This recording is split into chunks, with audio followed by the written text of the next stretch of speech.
Josephine. I won't leave you waiting in between. And the cigarette you bummed from me is almost burning out. You suck it till your fingers burn and then you throw it on the ground. Bienvenue sur le podcast Les enfants vont bien. Ici, vous entendrez parler de PMA à l'étranger, de GPA, de conception artisanale, d'adoption et de bien d'autres termes qui accompagnent les parcours de conception de nos familles. Vous entendrez aussi et surtout des familles homoparentales, monoparentales par choix ou de fait, adoptantes, nous raconter leur parcours extraordinaire au sens littéral du terme, vers la parentalité. Parce qu'en France, le chemin est bien avancé mais n'est pas encore abouti, je vous propose d'écouter des témoignages de nos quotidiens qui vont vous rassurer sur le fait que nos enfants vont bien. Vous écoutez l'épisode numéro 15 du podcast Les enfants vont bien. La place que nous souhaitons ou ne souhaitons pas laisser aux donneurs est une donnée importante à baliser avant même de commencer nos recherches, dans les premières idées que nous jetons sur le papier.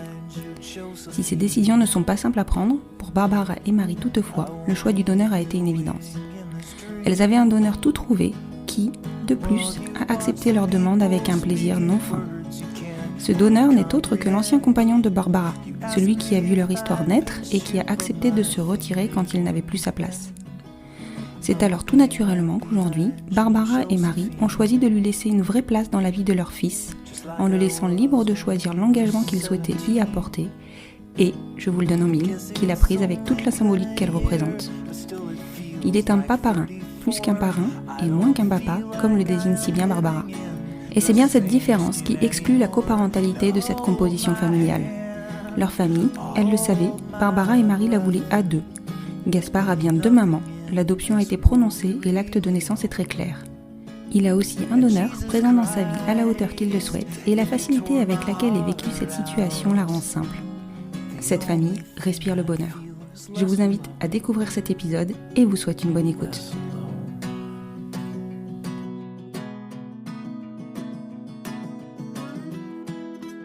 Bonjour Barbara. Bonjour Constance. Je te remercie beaucoup d'être disponible ce soir. On y est enfin arrivé. Oui, c'est moi qui te remercie. Super. Pour cet enregistrement. Est-ce que tu peux te présenter, me présenter un petit peu ta famille, me raconter qui vous êtes et ensuite me raconter un petit peu votre histoire? Oui, bien sûr. Donc, je m'appelle Barbara, j'ai 42 ans. Je vis avec Marie, qui va avoir 35 ans cette année, et Gaspard, qui a eu 2 ans le 15 février. On est mariés depuis juillet 2016 et on se connaît depuis fin d'année 2013. Voilà, on s'est rencontrés à une fête chez des amis à elle qui n'étaient pas encore des amis à moi, mais j'avais été invitée avec mon compagnon de l'époque à cette fête et j'ai rencontré Marie. On s'est revus au 31 décembre de la même année parce qu'on était de nouveau invités, chacune séparément, mais à la même fête, au même endroit. Et voilà. Et elle m'a intriguée. Elle était dans une phase où elle allait pas très très bien parce qu'elle venait de perdre son grand-père et elle avait un petit côté mystérieux, un peu lointain qui m'a pas mal intriguée. Voilà. Ça sonne le début de notre relation commune. D'accord, donc vous vous êtes rencontrés sur cette soirée. Quelle était votre histoire, puisque tu me dis que tu étais invitée avec ton compagnon, quelle est ton histoire précédente? On était toutes les deux en couple à l'époque avec un homme. On n'avait jamais eu de relation homosexuelle, ni l'une ni l'autre. D'ailleurs, on ne se définit pas du tout ni comme lesbienne, ni comme homo, ni comme...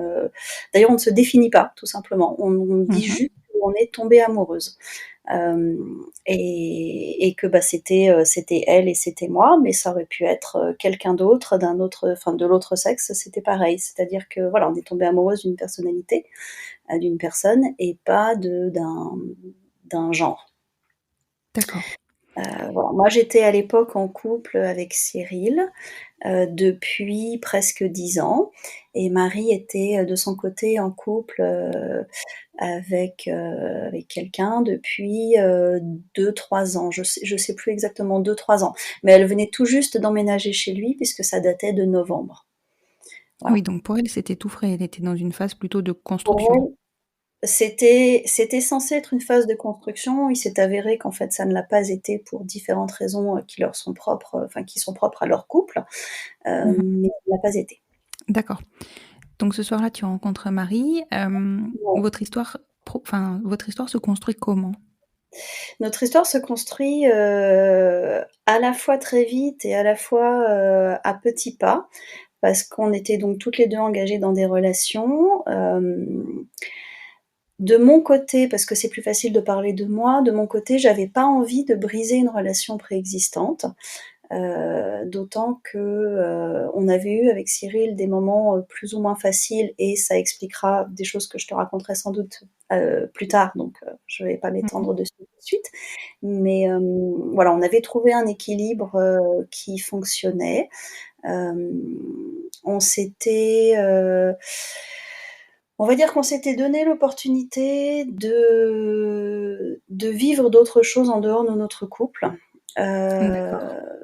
Même si même si ça ne s'était pas fait. C'était quelque chose qui était théorique, mais on n'était pas encore, on n'avait pas encore franchi ce pas-là. On en parlait parce qu'on sentait bien qu'il nous manquait quelque chose à nous, qu'on n'arrivait plus à puiser dans notre couple. Néanmoins, on n'avait pas envie de briser ce couple parce que pour plein d'autres égards, il nous convenait très bien, il nous apportait plein de choses.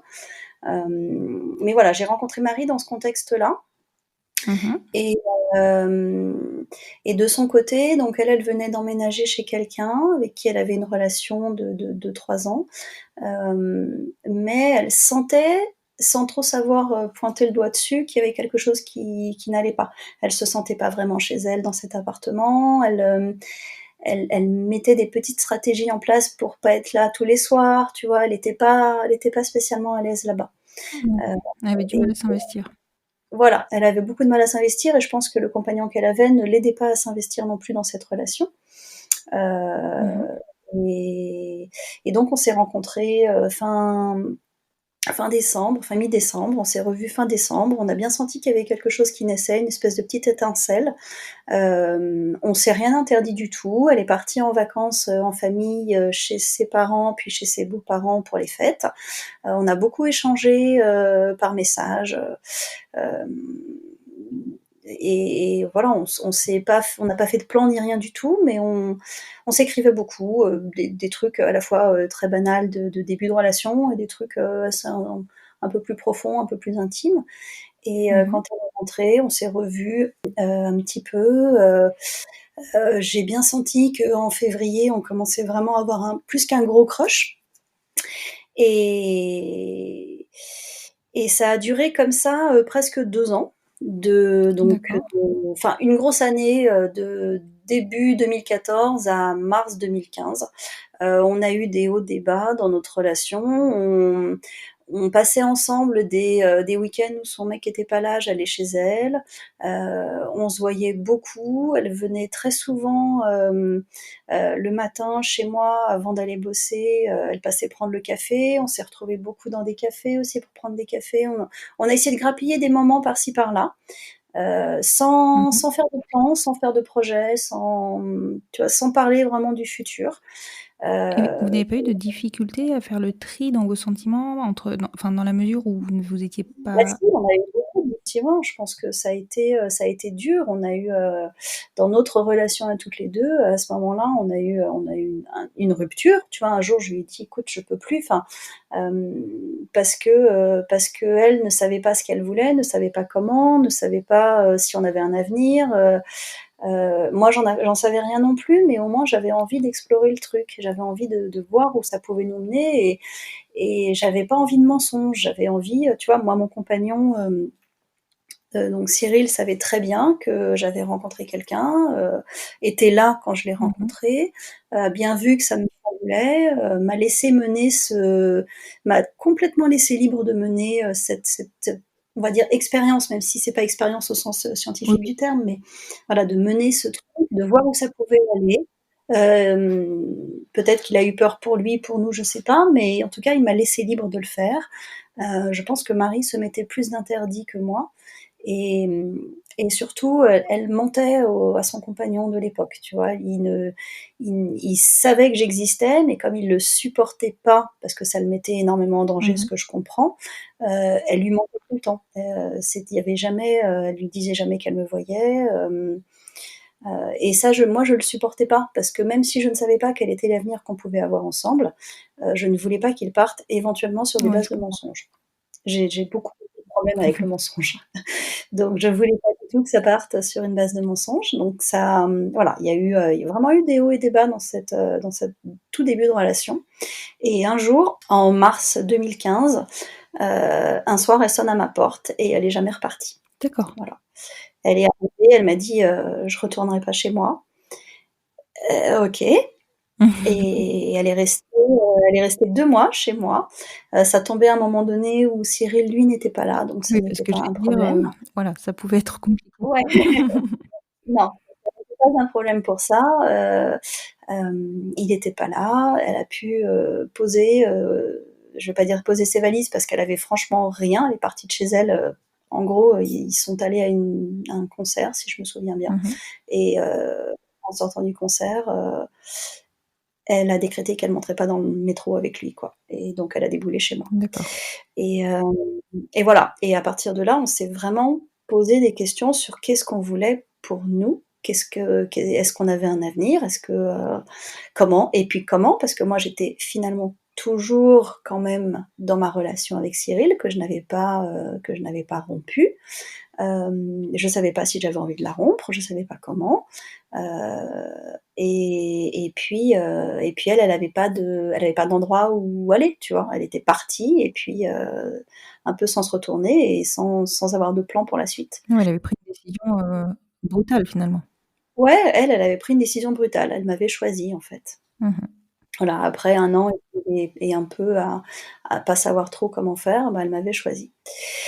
Et donc voilà, on a beaucoup discuté, et puis elle me dit: «Bah, il me faut un appart». Je lui dis: «Bah, oui, mais il y a pas d'urgence, tu vois? Tu peux rester ici, si i tu prends pas le premier truc venu, prends le temps de te poser, prenons le temps de discuter». Et donc pendant 2 mois, elle a cherché un appartement qui serait ce qu'on pensait être son appartement, mais en même temps, elle savait que j'y serais investie. Mmh. Donc elle a signé pour un petit appart qui a été notre premier appart jusqu'à il y a presque 1 an et demi. Hem et donc en mai, 2015, elle a eu les clés de ce petit appart qu'elle l'a absolument tenu à me faire visiter parce qu'elle voulait que ça soit aussi chez moi. Mmh.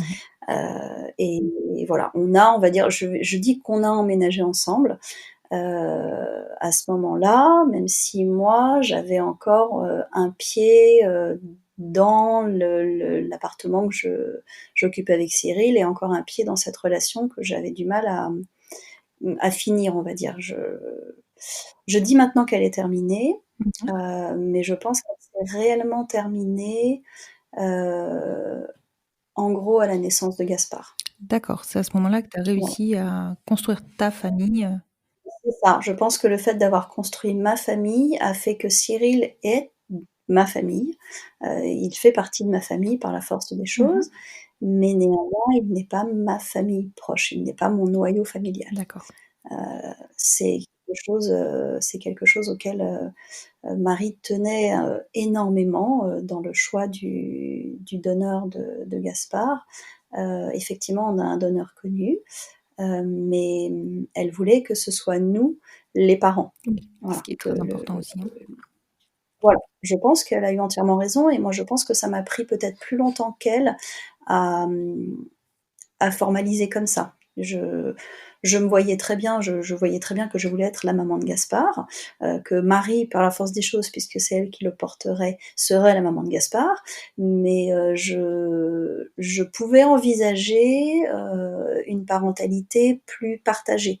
Tu Oui, vois? Quelque chose qui serait plus de l'ordre de coparentalité. d'accord.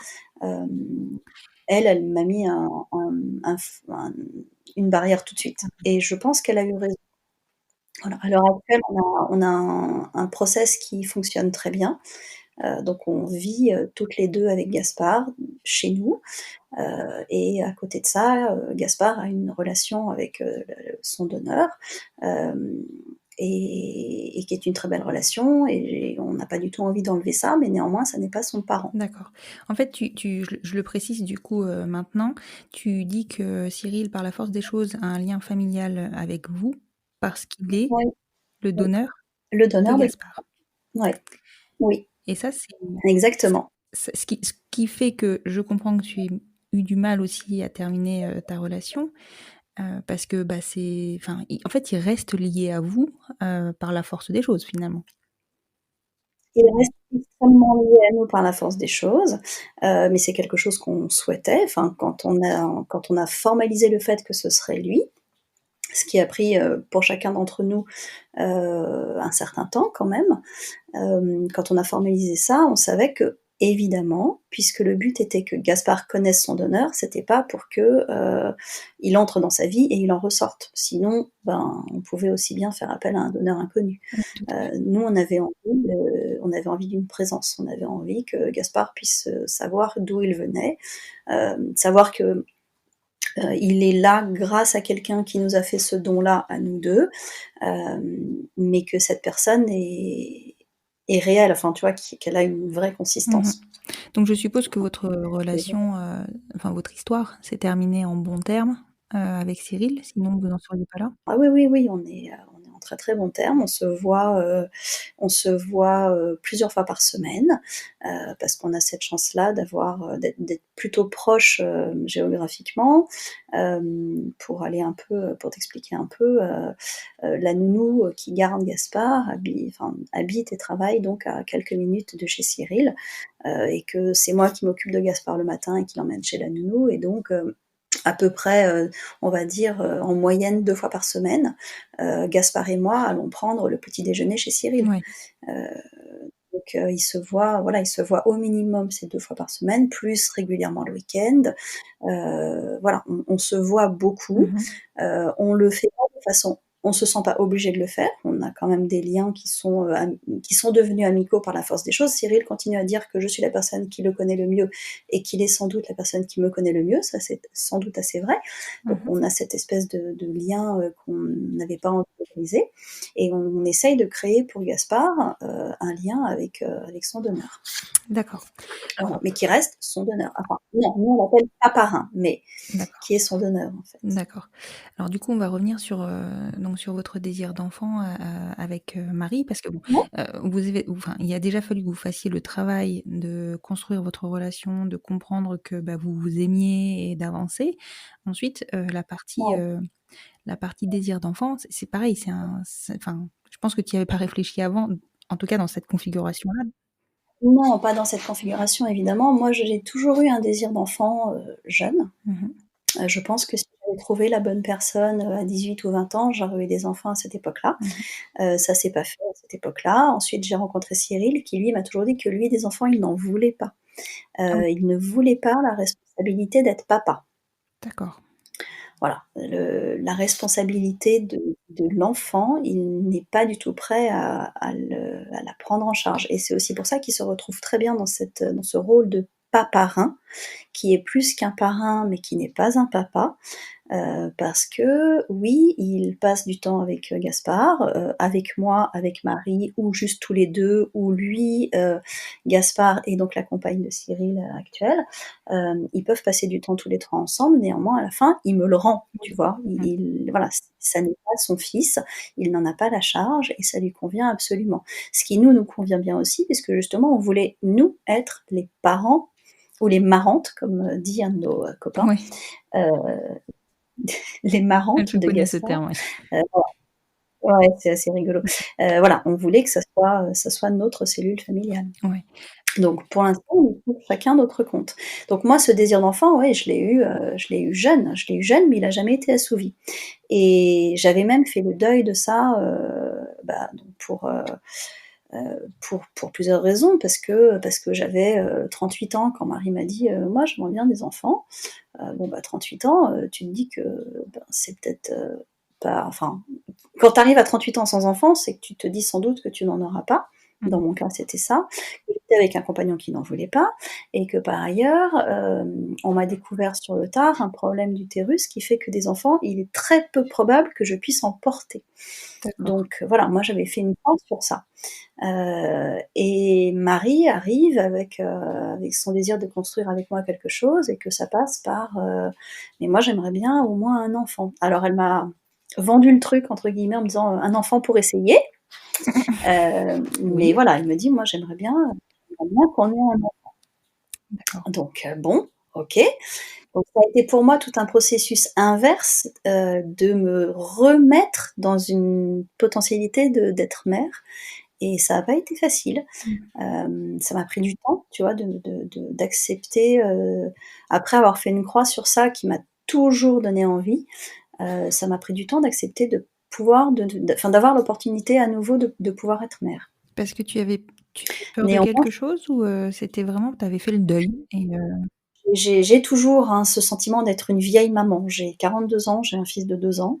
Mmh. J'ai l'impression de fatiguer très vite, j'ai l'impression de perdre ma patience plus vite que Marie et que c'est lié à mon âge. J'ai l'impression puis je me projette dans le futur, tu vois? Je me dis: «Mais moi déjà, je trouve que mes parents m'ont eu tard». Moi, mes parents m'ont eu, ma mère avait 30 ans et mon père en avait 37. Mmh.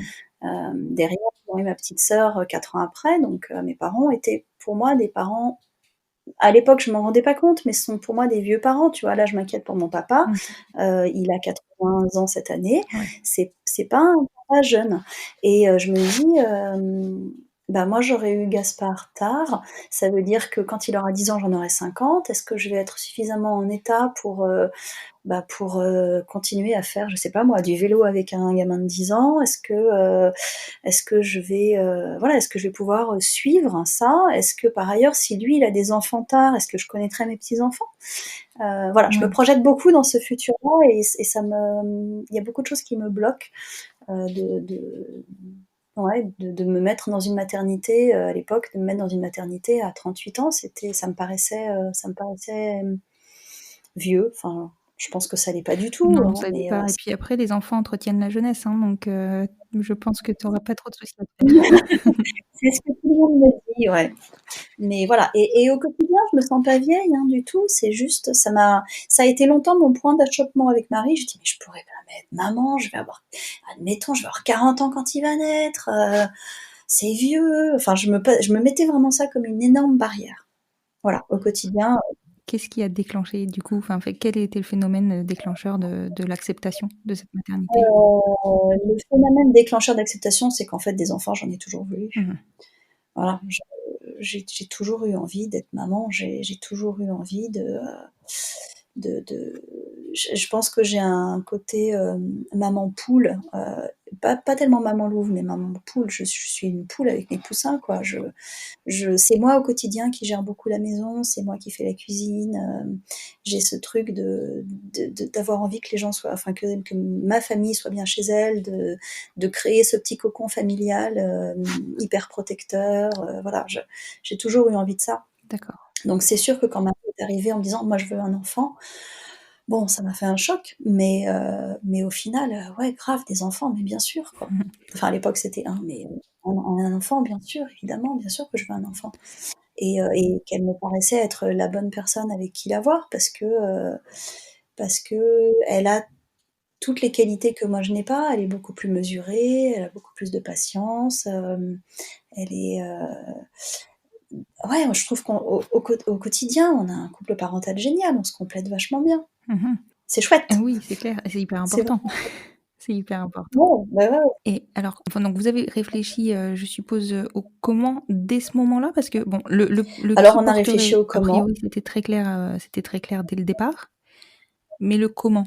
Ouais, le qui porterait, c'était très clair. Marie était plus jeune que moi. À l'époque, elle avait 32 ans. Elle avait aussi un boulot salarié, ce qui était pas mon cas, donc c'était plus facile pour elle d'avoir un congé maternité. Elle avait un utérus en état de marche, ce qui est quand même vachement pratique. C'est mieux. Voilà, donc on s'est pas posé la question de qui le porterait, on s'est posé la question de comment on le ferait, ça c'est sûr.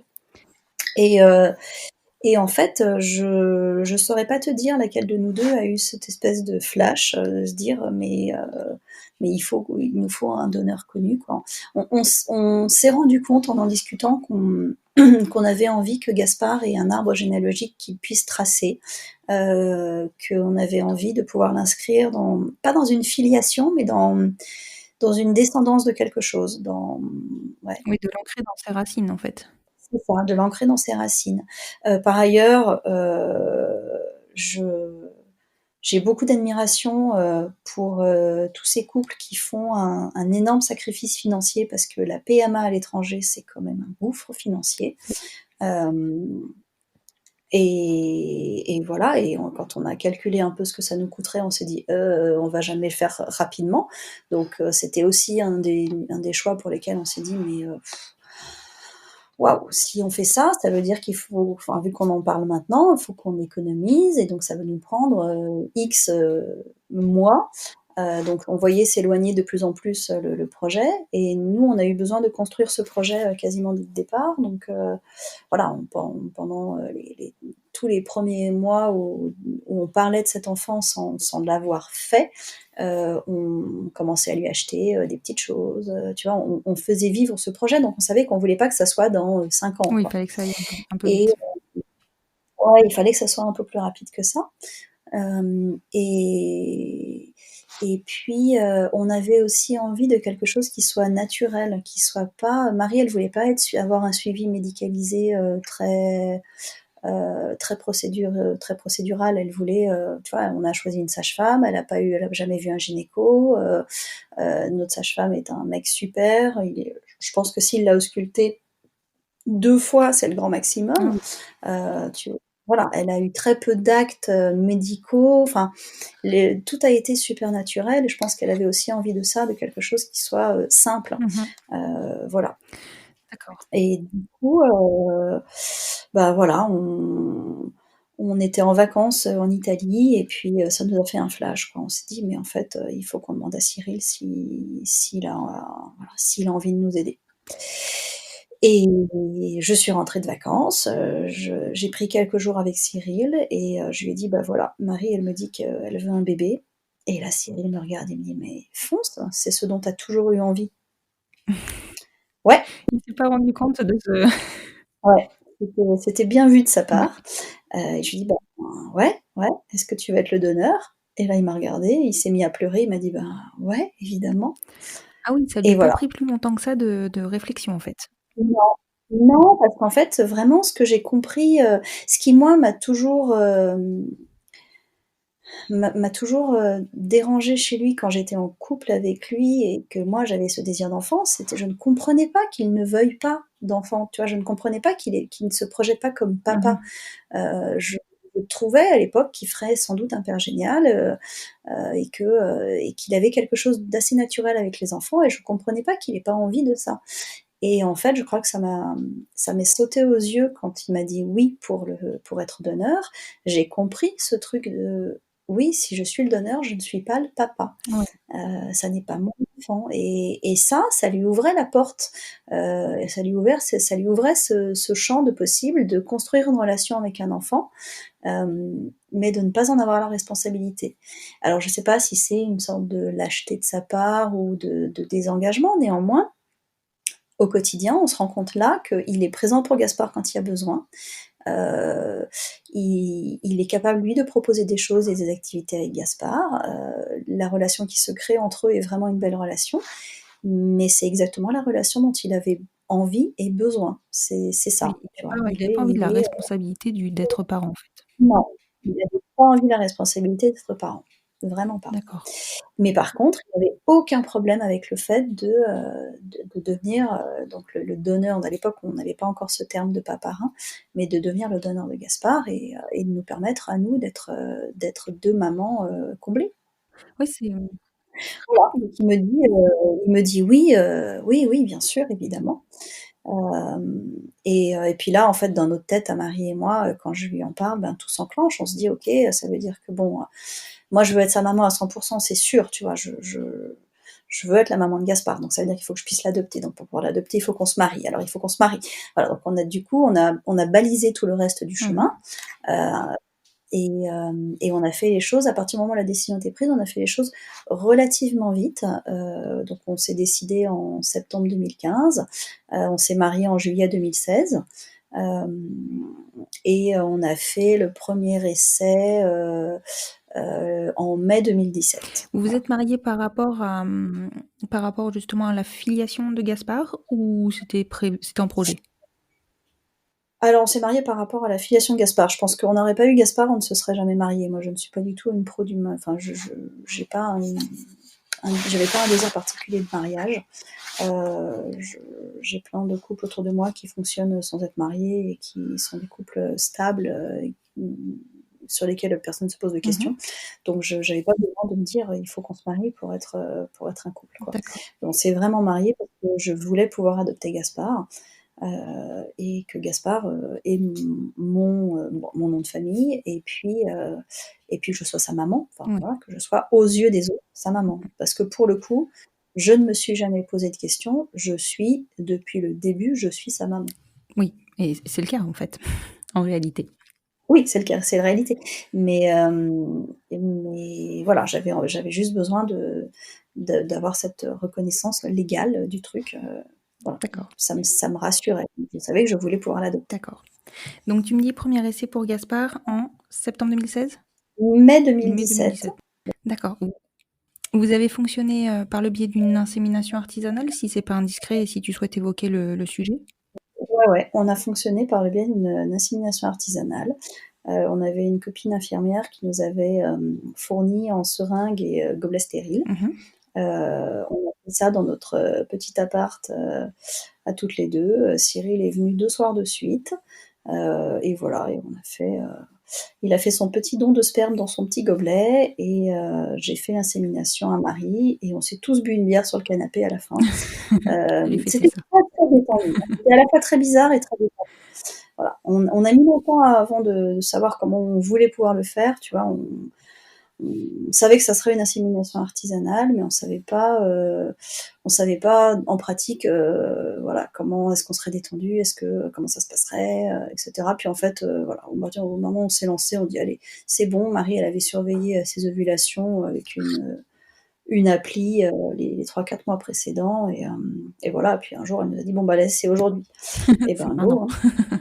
Et Génial, on a fait le premier essai en mai 2017, et en juin, elle savait qu'elle était enceinte. c'est génial, Ouais, c'est assez génial, ouais, c'est ouais. même Alors extraordinaire. il semblerait que dans cette famille, il y ait pas trop de problèmes pour tomber enceinte, D'accord.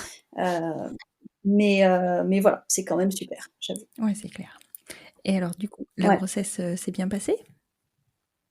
La grossesse s'est super bien passée, elle a eu une grossesse, franchement calme. Elle a eu un petit peu de nausées, mais rien de elle a pas été malade, elle a pas eu besoin d'être alitée, elle avait une grossesse assez zen. Donc on avait un suivi, pas par une gynéco, pardon, par une sage-femme, Mmh. que j'avais moi-même contactée. J'avais cherché à côté de chez nous avec un parcours une approche qui me plaisait, qui donnait beaucoup de place aux compagnons, aux conjoints, aux coparents, enfin, appelle ça comme tu veux. Mmh. Donc moi, ça me plaisait parce que je voulais avoir une place dans cette grossesse. On a fait toutes les échos ensemble. Voilà, j'ai toujours été là quand elle avait rendez-vous chez la sage-femme et tout. On a tout fait bien ensemble. Mmh. On a fait de l'aptonomie pour me donner encore plus de place auprès de cet enfant. Voilà, elle a une grossesse vraiment chouette, vraiment très chouette. Et est-ce que vous avez réfléchi ou pas, dans la mesure où de toute manière Cyril ne voulait pas s'investir, mais est-ce qu'il a participé un peu à la grossesse? Est-ce qu'il est venu sur des rendez-vous ou pas du tout et c'était votre grossesse à vous? Non, pas du tout. C'était notre grossesse à nous. Il s'est pas du tout investi. On lui a pas spécialement demandé ou laissé de place pour ça. C'était pas l'optique. Mmh. Pour nous, je pense que on n'en a même pas parlé. Je pense que ça a été assez naturel pour chacun d'entre nous de se dire que, heu, pour le coup, à ce moment-là, son «job était fait» entre guillemets, et que, les 9 mois de grossesse, c'était quelque chose qui nous appartenait à nous. Il était super content de voir Marie avec un ventre qui s'arrondissait, mais c'était pas voilà, c'était pas son expérience à lui. D'accord. Ce qui est cohérent avec sa décision et votre décision. Ouais, c'est clair. Néanmoins, on savait aussi que il était important pour nous qu'il puisse être là quasiment à la naissance. Donc, nous, on a accouché. Donc, Marie a accouché à la maternité des Lilas, qu'on avait choisi aussi parce qu'on voulait un cadre très bienveillant. Qu'on en avait entendu beaucoup de bons échos auprès de gens qu'on connaissait qui avaient accouché. Voilà, on savait que c'était une maternité bienveillante. Oui, on en entend souvent parler de cette maternité. Ouais, c'est ça. On sait que un couple de femmes y est toujours bien accueilli, et donc ils nous avaient demandé de faire un projet de naissance, comme ça se fait dans beaucoup de maternités, et on avait mis dans ce projet que donc on était les mamans de Gaspard, mais que néanmoins nous on connaissait son donneur, et on voulait impérativement qu'il puisse avoir une place à la maternité. S'il voulait venir tous les jours, rester toute la journée, on voulait que ce soit possible. On voulait qu'il puisse être là quasiment à la naissance. Donc il s'avère que dans les fêtes, il n'a pas assisté à la naissance de Gaspard, mais il est entré dans la chambre, donc dans la chambre de naissance, juste après. Oui. Et c'était important pour nous, tu vois, qu'il y ait ce lien. Enfin, la première photo de moi, Marie et Gaspard, c'est Cyril qui l'a prise, et Gaspard devait avoir, je sais pas, peut-être une demi-heure. Oui, donc finalement, il a quand même pris son rôle, qui n'est pas un rôle dans la parentalité, enfin dans la maternité de Gaspard, mais il a quand même pris son rôle au sérieux. Enfin, ça lui a importé. Il a pris son rôle au sérieux. Ah oui, non, ça lui importait. Ça lui importait, et toute la place qu'on pouvait lui donner, il avait bien l'intention de la prendre. C'est génial. Néanmoins, dans sa tête, et je pense que dans la nôtre, c'était aussi, enfin dans sa tête, et il l'a très bien exprimé à ce moment-là, il nous a toujours dit, c'est vous qui décidez. C'est vous les mamans de Gaspard, c'est vous qui me donnez le rôle que vous voulez me donner. Je prendrai tout, si vous me donnez tout, et si vous ne me donnez qu'un tout petit peu, je prendrai un tout petit peu. D'accord. Il était hyper respectueux. Oui, il a été hyper respectueux, et il l'est toujours, c'est-à-dire qu'il ne s'impose pas. Quand il a envie de faire quelque chose avec Gaspard, il demande s'il peut le faire, et la réponse est franchement toujours oui. Et voilà, et à ce moment-là, c'était ça aussi, c'est-à-dire que c'était important pour nous qu'il puisse être là dès les premiers instants de Gaspard, pour que justement ce lien qui crée leur lien à ce moment-là. Et puis qui nous voit aussi tous les trois créer le nôtre. Voilà, pour que à aucun moment dans le futur on se dise bah oui, mais enfin tu vois, qu'il n'y ait pas de doute qui se crée. C'était bien nous les mamans de Gaspard, et lui avait son rôle à côté. Enfin, c'est vraiment par exemple notre faire-part de naissance. Dessiné par une copine, tu vois sur le faire-part, donc c'est des petits renards avec un petit renardeau. C'est très stylisé, néanmoins tu as deux mamans renards, un petit renardeau, et en arrière-plan tu as un autre renard caché derrière un arbre. D'accord. Donc il est là, il est sur le faire-part de naissance de Gaspard, mais il n'est pas au premier plan. D'accord. Et est-ce qu'à un moment donné, vous avez discuté tous les trois de contractualiser ou de faire signer un papier de renonciation, pardon? Alors pas du tout. Il était entendu entre nous qu'il ne reconnaîtrait pas Gaspard. Mais on ne s'est pas senti obligé de lui demander, à contrario, de renoncer à ses droits. C'est-à-dire que lui nous a dit « ça n'est pas mon fils, donc je ne le reconnais pas ». Et on n'a pas eu besoin de lui faire dire que ça n'était pas son fils. Voilà, donc il ne l'a pas fait. Je suis allée, moi, le lendemain de la naissance de Gaspard, déclarer la naissance à la mairie des Lilas. Et j'ai déclaré, donc je suis arrivée et j'ai dit bonjour, je viens pour déclarer la naissance du fils de ma femme. Et là, l'officier en face de moi, qui était une femme qui devait avoir la cinquantaine, m'a dit écoutez, je suis vraiment désolée que vous puissiez pas le déclarer comme votre fils. Et elle avait très bien compris la situation, et c'est pas grave, voilà, je déclare la naissance du fils de ma femme, et de père inconnu, voilà. Donc il est son premier état civil, il a une maman et pas de papa. Et voilà, il a été déclaré de père inconnu. D'accord. Ce qui vous a permis donc de lancer la procédure d'adoption. Vous l'avez lancée rapidement? Mais si j'avais pu la lancer le lendemain, je la lançais le lendemain. Évidemment. Voilà, on a pris rendez-vous avec le notaire de famille de la famille de Marie, qui est dans l'Est à Nancy. On est allé, on a fait tous les papiers qu'il fallait. On en a profité pour faire, on va dire, des papiers un peu testamoniaux, comment on dit, enfin voilà, des sortes de donations au cas où, entre le moment où Gaspard naissait et le moment où je pourrais être vraiment sa maman, au cas où il arriverait quelque chose à Marie, on voulait que tout le monde soit bien protégé. Donc on a fait tous les papiers possibles et imaginables. Et, euh, et j'avais imprimé. Donc nous, on n'a pas pris d'avocat. On a tout fait nous-mêmes, avec une espèce de boule au ventre quand même, en se disant si ça se trouve, on fait une connerie, ils vont jamais nous accorder l'adoption. Oui, ça on sait jamais, effectivement. Ouais, c'était un peu ambivalent, c'est-à-dire qu'on savait qu'on pouvait le faire seul, que plein de gens le faisaient seuls et que ça passait, mais on avait quand même, enfin moi surtout, parce que je pense que Marie a pas été aussi inquiète pendant toute cette période-là que moi. Mais moi, j'avais cette espèce de peur de me dire, mais ils vont jamais m'accorder mon adoption. En plus, on connaît le donneur, ça va se savoir, ils vont jamais voir. Voilà. Et en fait, tout s'est super bien passé. Voilà, on a rempli le dossier comme dans les temps, comme il fallait. On a joint toutes les attestations de tout le monde, de toute la famille, de la nounou, du pédiatre, voilà, tout ce qu'on pouvait demander, on l'a demandé. Toutes les photos qu'on a pu mettre, on les a mises. Je pense qu'ils ont eu le dossier le plus épais du monde. Complet. J'ai écrit ma petite lettre manuscrite, pleine de bons sentiments. Bonjour monsieur le procureur, je voudrais adopter mon fils. Et voilà, et j'ai un petit peu tardé à l'envoyer. Tout était bien prêt, hein, mais c'est juste que il y a ce truc de tant que tu n'as pas envoyé ton dossier, personne ne peut te dire non. À partir du moment où tu as envoyé le dossier dans la nature, tu ne sais pas ce qui va arriver. Tout à fait. Voilà, donc j'avais cette espèce d'appréhension, je me disais non, tant que je l'envoie pas, il se passe rien, certes, mais il se passe rien de mal non plus. Et voilà, puis un jour, voilà, le 8 novembre 2018, j'ai posté l'enveloppe et j'ai pris sur moi et je l'ai envoyée. Et au final, on n'a absolument eu aucun problème. Ça a été long, tout simplement parce que, enfin, ça a été long. Je pense que ça paraît toujours très long, alors qu'en fait, ça l'est pas réellement. Mais en gros, donc j'ai posté le dossier en début novembre. Et fin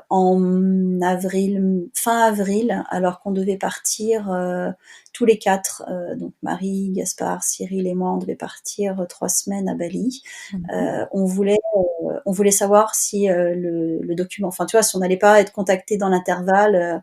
Et donc Marie a dit, je vais appeler le tribunal. Voilà. Je vais dire, bonjour, on vous a adressé un document, on voudrait savoir où ça en est. Et donc elle a appelé, et là on lui a répondu, eh ben, écoutez, le jugement a été rendu le 15 avril et c'est favorable. Oh, excellent. Génial. On a appris fin avril qu'en fait ça avait été jugé, que c'était OK, qu'il y avait eu absolument 0 souci,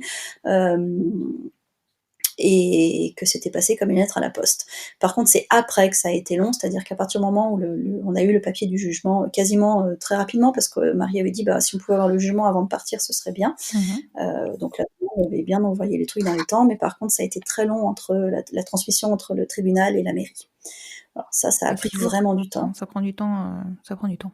Ouais, mais tu comprends pas pourquoi, le truc qui traîne sur le bureau du procureur, tu sais pas pourquoi, t'appelles le tribunal, j'ai appelé la mairie me disait, mais non, j'ai toujours rien, vous inquiétez pas, dès que je l'aurai, je vous assure, je fais ça dans la journée.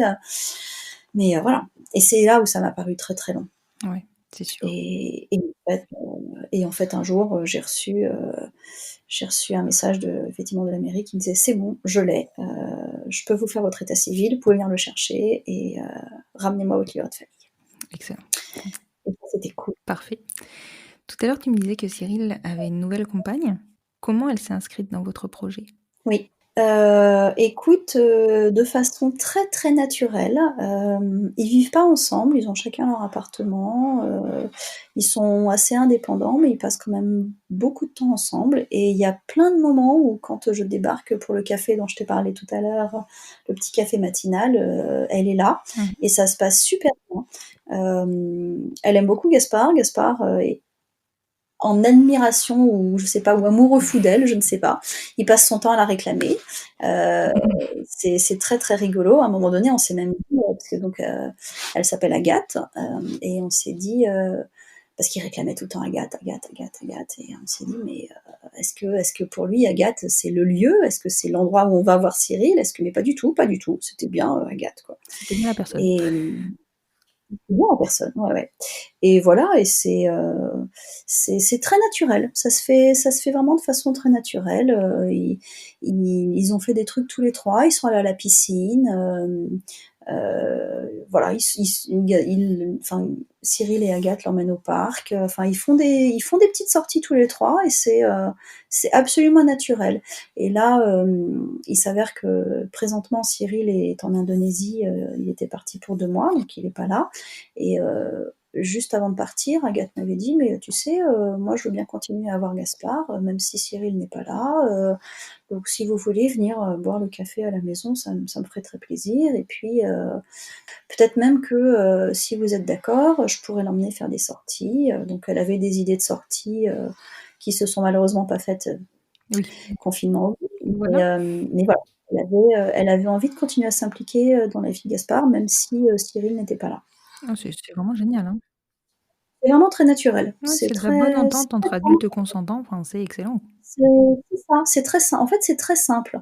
Il y a très peu de choses qu'on a besoin de je pense qu'on a eu besoin de formaliser, les choses au tout début, vraiment sur le rôle parental. Qui aurait ce rôle parental? Qui seraient les parents? Comment et puis le fait qu'on vivrait dans des endroits séparés.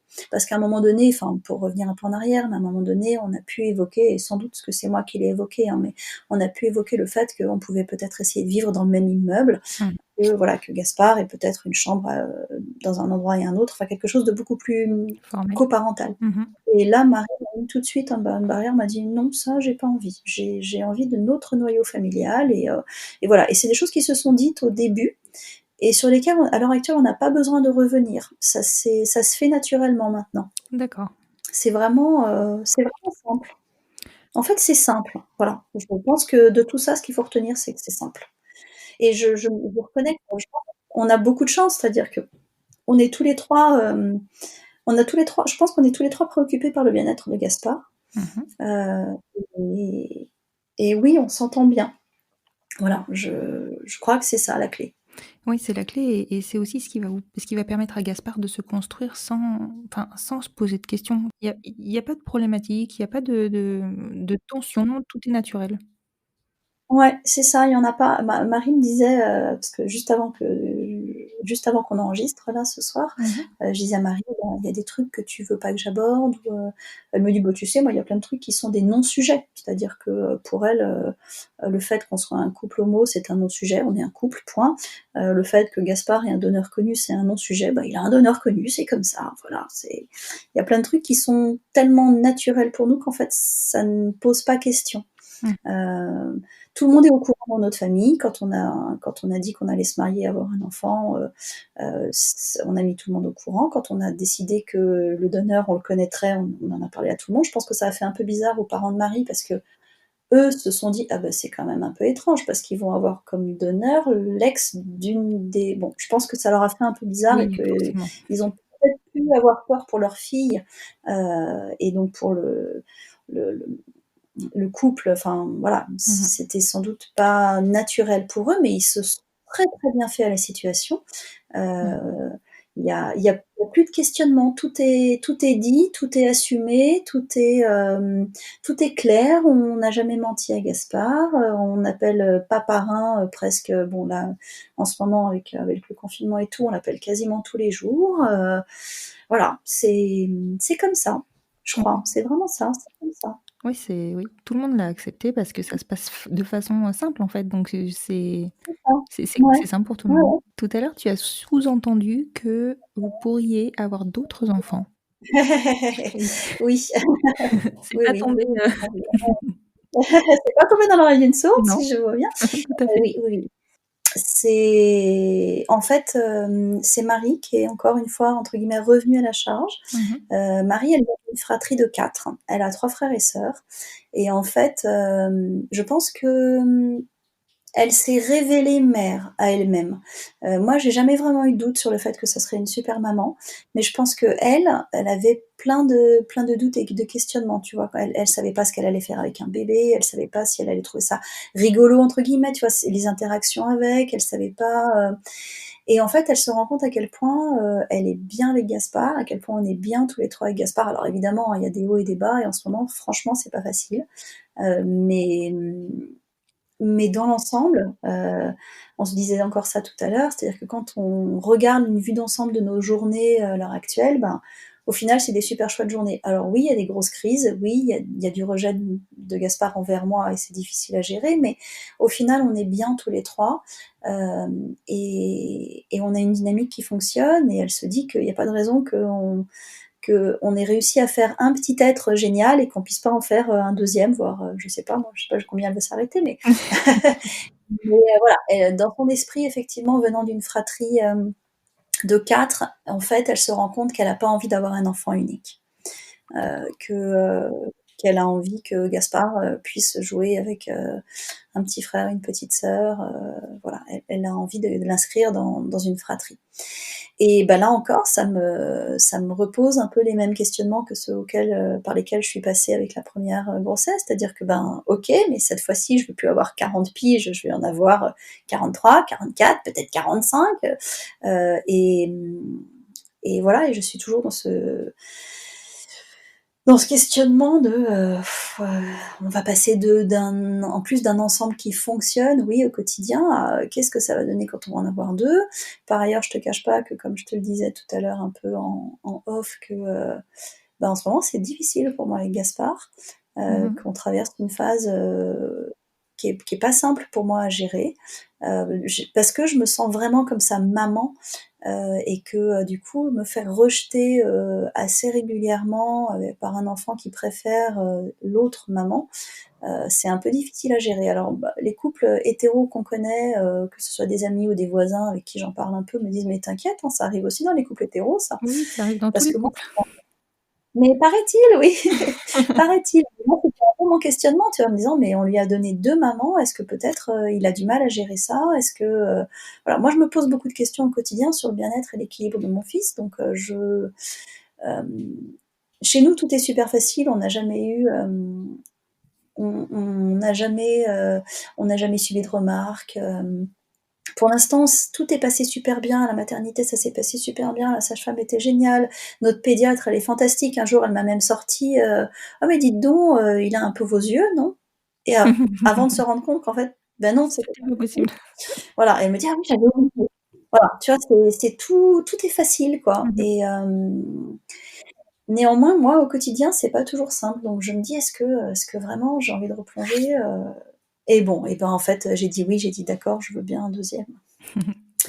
Voilà, donc c'est prévu, on sait qu'on va en avoir un deuxième. Et vu que je vais anticiper ta question, oui, on sait comment on va le faire aussi, le deuxième.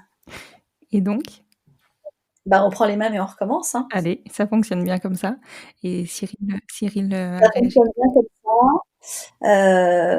Et surtout, pour le coup, on se dit aussi, ben, pourquoi est-ce qu'on donnerait à Gaspard l'opportunité de connaître d'où il vient et de créer un lien avec cette personne, et qu'on donnerait pas la même opportunité au suivant? Voilà. Oui, c'est sûr. Pourquoi je pense vraiment que c'est un gros plus. Enfin, tu vois, je n'ai aucun jugement sur. Je pense que, comme tu as pu le dire plein de fois dans les podcasts, on vient tous avec une histoire personnelle. On choisit un mode de, de fécondation, on va dire. Enfin, De conception? ouais, qui vient de quelque part, qui nous correspond à nous. Nous, ça nous correspond bien, ça fonctionne bien. Euh, En gros, il n'y a pas de raison que ça change, quoi. Et Cyril, il a réagi comment? Il est partant à 100%. Ah, c'est génial. Franchement, c'est génial. Ouais. Ouais, ouais, il est partant à 100%. Quand quand je lui ai dit, bah écoute, voilà, Marie, elle aimerait bien un deuxième. Bon, moi, je me tâte encore un peu, je sais pas trop, mais voilà, les raisons qu'elle me donne, je les entends. Et donc, si jamais on en fait un deuxième, comment toi tu vois la chose? Il me dit, bah, on y retourne, quoi. Ok, bon, Il y a une question il n'y a pas de souci. que j'ai pas abordée encore avec toi. Est-ce que tu t'es sentie maman tout de suite, pendant la grossesse, au moment de Mmh mh. l'accouchement? Comment as-tu réagi, Ah bah, je me suis sentie maman, on a regardé le test et j'étais maman, quoi. Je j'ai eu aucun doute. Enfin, c'était, j'ai parlé au ventre de Marie pendant les 9 mois de grossesse, le jour même de enfin, la veille de la naissance de Gaspard, donc le jour où on est allé à la maternité, le matin même, j'étais en train de faire un truc en couture pour Gaspard, et je me souviens de m'être penchée sur le ventre de Marie et de dire, à son ventre, heu: «Bon, tu n'es pas aujourd'hui parce que maman n'a pas fini de coudre». Voilà, Raté. donc enfin je tu vois, je lui ai parlé, enfin Oui, c'était, oui. ouais, c'était mon enfant dès le départ, quoi, et il m'a écoutée parce que donc il n'est pas né à ce moment-là. Je suis rentrée à la maison après ma journée de travail, j'ai fini de coudre ce truc-là et une demi heure plus tard, Marie avait ses premières contractions. Oui, donc il t'a vraiment écouté, en fait. Il m'a vraiment écoutée, voilà, et voilà, on est arrivés à la maternité, j'ai été là tout le temps, on avait fait on avait suivi une méthode, donc de préparation à l'accouchement qui est la méthode, oui, Bonaparte, Oui, bon appétit.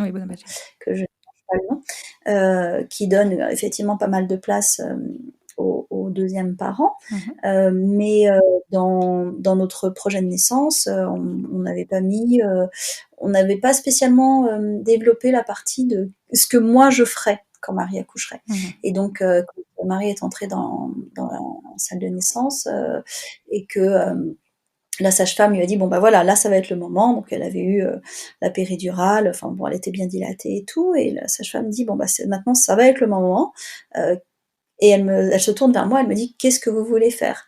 Et moi, dans mon esprit, je m'asseyais derrière Marie, à califourchon sur le lit, je la prenais dans mes bras et tout, et j'étais en appui, en soutien derrière elle, Mmh mh. et là, la sage-femme m'a dit: «Mais vous n'allez, enfin, OK, d'accord, mais ça veut dire que vous ne participez pas». Et j'avais pas réfléchi à ça comme ça, parce que dans mon esprit, je participais en étant un super soutien et tout. Elle me dit: «Mais vous voulez pas voir?»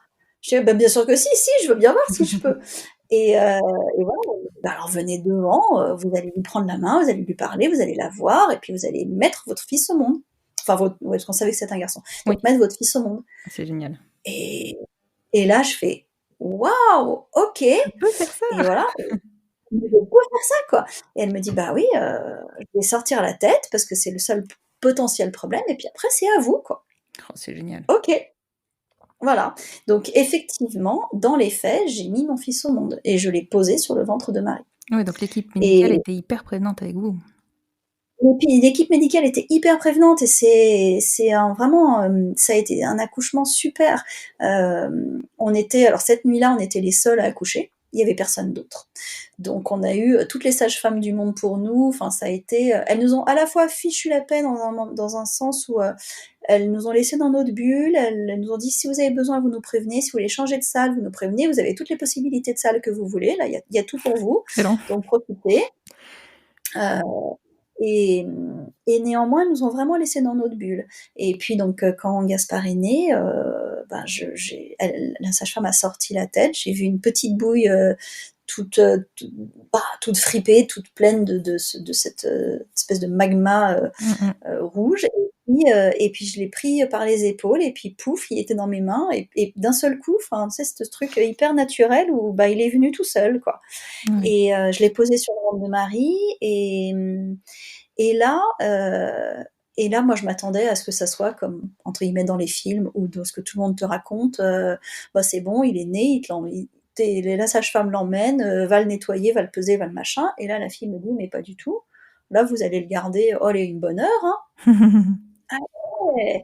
OK, donc il est resté sur le ventre de Marie, pendant, ouais, bien vraiment 1 heure, et c'est à ce moment-là que Cyril est arrivé, que, voilà, il l'a découvert, qu'on a cette première photo qui est une superbe photo, moche parce qu'on est toutes les 2 fatiguées, défigurées, enfin Marie elle est, voilà, elle vient de donner la vie, qu'on a un tout petit être tout fripé et tout, mais qui est quand même la plus belle photo de nous 3. Mmh mh. Hem Et c'est Cyril qui l'a prise, et ça, je trouve ça fantastique. Et quand il a été question donc d'emmener Gaspard pour quand même prendre voilà, le peser, le mesurer, etc., la sage-femme me dit, allez, vous venez. Et donc, on y est allés toutes les deux, et c'est moi qui ai tout fait, c'est-à-dire qu'elle m'a donné le mètre, elle me dit, voilà, vous faites ça comme ça, on va s'occuper du cordon, vous faites ça comme ça, et puis maintenant, on va l'habiller parce qu'on n'a pas besoin de le laver, vous faites ça comme ça. Euh, et c'était moi, quoi. Oh, Voilà. c'est génial. Je pense que c'est la meilleure intronisation dans ton rôle de mère ou de père, peut-être, tu vois, voilà, dans le rôle de parent, que de te laisser faire les choses qui sont Naturel. naturelles. Ouais. Complètement. Et c'est super. Voilà. Et voilà, et j'ai dormi sur place, j'ai dormi les 3 nuits à la maternité. Alors j'allais bosser l'après-midi, mais je bossais pas les matins, donc j'ai passé beaucoup de temps à la maternité avec Marie, je dormais là-bas, on a dormi tous les 3 sur ce petit lit d'hôpital pas du tout confortable. Il était hors de question pour nous que Gaspard dorme dans cette espèce de couffin en plastique sur roulette, là. Donc il dormait sur nous. On a fait du pot à pot en alternance, elle et moi, pendant 3 nuits, enfin 3 jours et 3 nuits à la maternité, et c'était fantastique. Oui, ça devait être génial, comme finalement Ouais, c'était vraiment génial. l'ensemble de nos naissances. Est-ce que tu Ouais. peux, je vais te poser une question que je pose maintenant de façon récurrente dans le podcast. Est-ce que tu peux me Ouais. dire si tu penses qu'un enfant peut donc être heureux avec 2 mamans et un paparin? Ah ben, écoute, en tout cas, je l'espère bien parce que c'est la solution que j'ai choisie pour mon fils, et j'espère qu'il est heureux. Tu sais, on le regarde très souvent avec Marie et on se dit: «Il a l'air d'aller bien». Voilà, c'est un enfant heureux, c'est un enfant joyeux, c'est un enfant rigolard, c'est un enfant, qui adore l'aventure, qui adore découvrir, ouais, c'est un enfant qui va bien, clairement, et c'est pour ça que j'adore le titre de ton podcast. Ouais, nos enfants vont bien, Oui, vraiment. Enfin, en tout cas, le nôtre, il va super bien, et je pense que toutes les petites crises qu'on traverse à l'heure actuelle sont juste des crises normales de construction de sa personnalité, et ce exactement. que j'apprends à découvrir de Gaspard tous les jours me fait penser qu'il va bien, ce môme. Et c'est très certainement le cas, parce que nos enfants vont bien. J'espère, j'espère. Non, mais Mais, j'y crois complètement, je n'ai aucun doute là-dessus. ouais, je pense vraiment que, enfin, vraiment, nous, bah, c'est ça, Marie te dirait que pour elle, c'est un non-sujet, tu vois? Elle nous voit comme une famille, normale. On est une famille.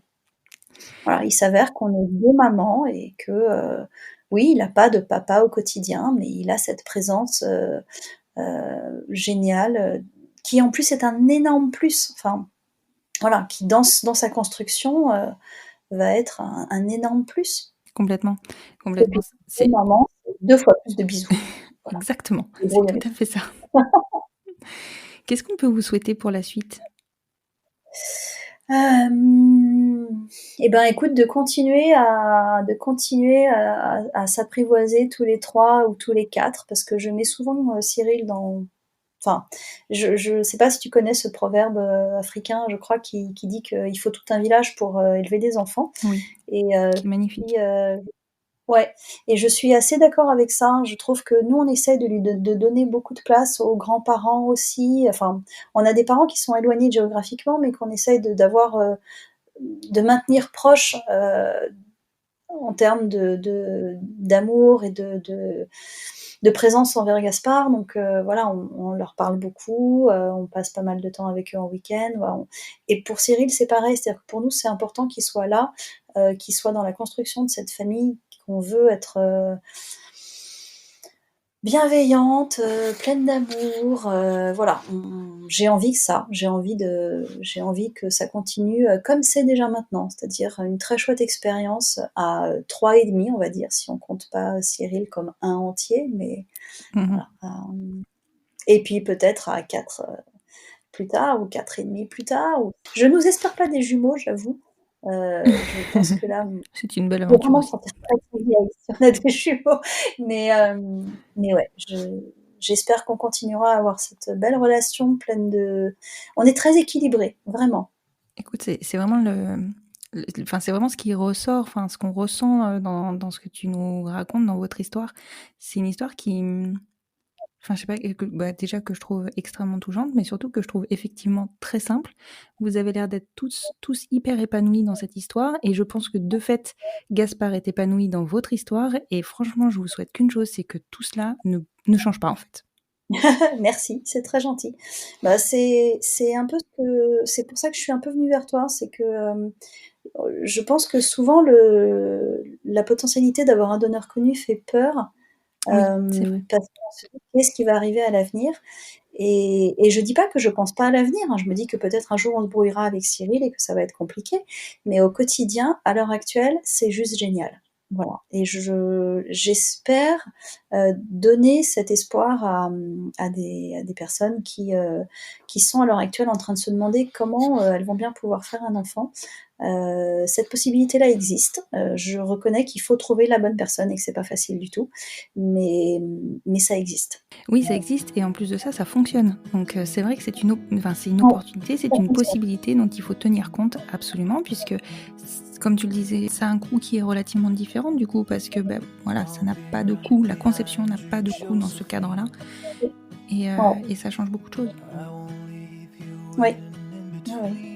Voilà. Je te remercie beaucoup, Barbara. C'est moi qui te remercie, Constance, de m'avoir donné, cette parole. Je t'en prie, c'est normal. Franchement, ton histoire m'intéressait beaucoup parce que c'est pas fréquent qu'on ait des épisodes sur alors là, c'est pas de la vraie coparentalité, mais en tout cas sur un donneur connu qui intervient dans la vie de l'enfant. Et je pense que c'est très Ouais. important effectivement de proposer cette possibilité-là et de la faire connaître. Merci à toi. Je t'en prie. À très bientôt, Barbara. À bientôt. Et voilà, c'est la fin de cet épisode. J'espère qu'il vous aura plu, et si c'est le cas, n'hésitez pas à soutenir le podcast en lui mettant 5 étoiles sur votre plateforme d'écoute, et plus particulièrement sur Apple Podcast, afin de lui donner plus de visibilité. N'hésitez pas à le partager et à le faire découvrir. Plus nous gagnerons en visibilité, plus nous aiderons d'autres familles à se construire, et ainsi nous normaliserons les nouveaux schémas familiaux. Peut-être aurons-nous aussi la chance de pouvoir rassurer et montrer la voie aux nouvelles générations. Vous retrouverez en note de cet épisode le compte Instagram de Barbara et Marie. Je vous souhaite une très belle fin de journée et vous dis à vendredi prochain pour écouter un nouvel épisode du podcast Les enfants vont bien.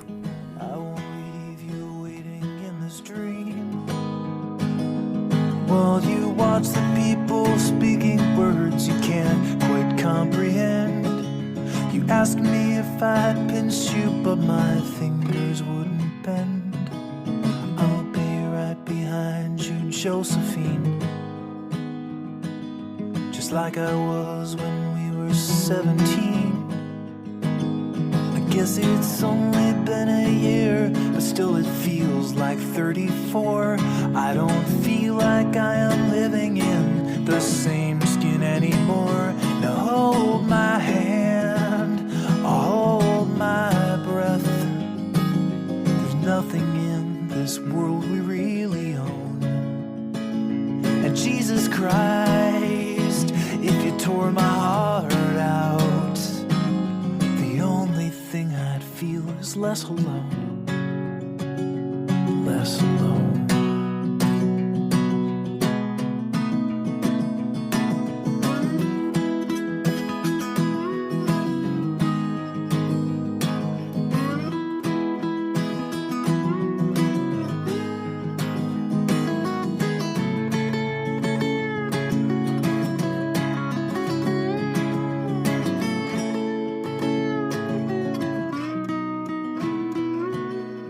I'll be right behind you, Josephine. Even when my soul's an amputee, and my bleeding heart is sinking in the lake inside my chest. So I grab what I can cling to and I leave behind the rest. Now hold my hand, I'll hold my breath.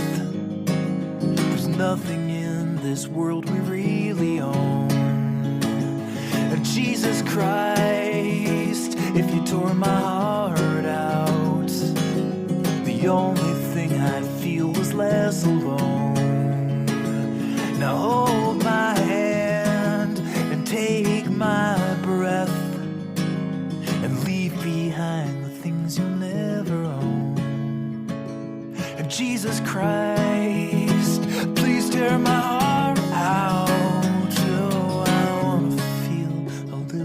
less alone, less alone.